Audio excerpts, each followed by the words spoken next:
Kundan Raj Shivanshu recording studio बानावर विशुनगंज। चीरी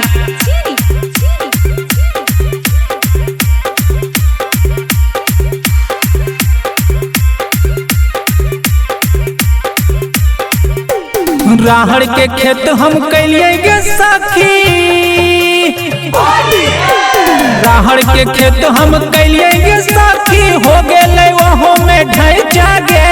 होलियो में अपन भातारा सखी देता हाँ एक दिन पैचा गे। आगे होलियो में अपन भातारा सखी देता हाँ एक दिन पैचा गे। राहड़ के खेत हम कैलिए गे सखी, हो गेले वहाँ में ढैचा गे। होलियो में अपन भातारा सखी देता हाँ एक दिन पैचा गे। आगे होलियो में अपन भातारा सखी देता हाँ एक दिन पैचा गे। कुंदन राज आगे होलियो में अपन भातारा सखी देता हाँ एक दिन पैचा गे।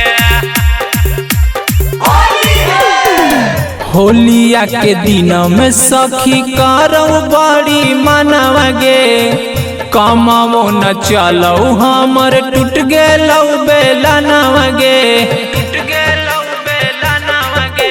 आगे होलिया के दिनवा में करौ बड़ी मनवा गे। कमाओ न चलो हमर टूट गेलौ बेलनवा गे। दिन रात पी के सुतल रहा हो जैसे सुता हो भैंसा गे। दिन रात पी के सुतल रहा हो जैसे सुता हो भैंसा गे। आगे होलियो में भातारा सखी देता हाँ एक दिन पैचा गे। आगे होलियो में भातारा अपन देता हाँ एक दिन पैचा गे। कुंदन राज आगे होलियो में अपन भातारा सखी देता हाँ एक दिन पैचा गे। विकास परदेसिया के लागौ न तनिको माया गे। औ नाये के नाये हमर रह गेलै साया गे, रह गेलै साया गे। विकास परदेसिया के लागौ न तनिको माया गे। अगे नाये के नाये हमर रह गेलौ साया गे।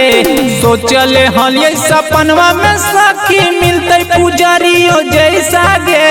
सोचले हलिए सपनवा में सखी मिलते पुजारियो जैसा गे। आगे होलियो में भातारा सखी देता हाँ एक दिन पैचा गे। आगे होलियो में भातारा सखी देता हाँ एक दिन पैचा गे। शिवांशु रिकॉर्डिंग स्टूडियो बानावर विशुनगंज।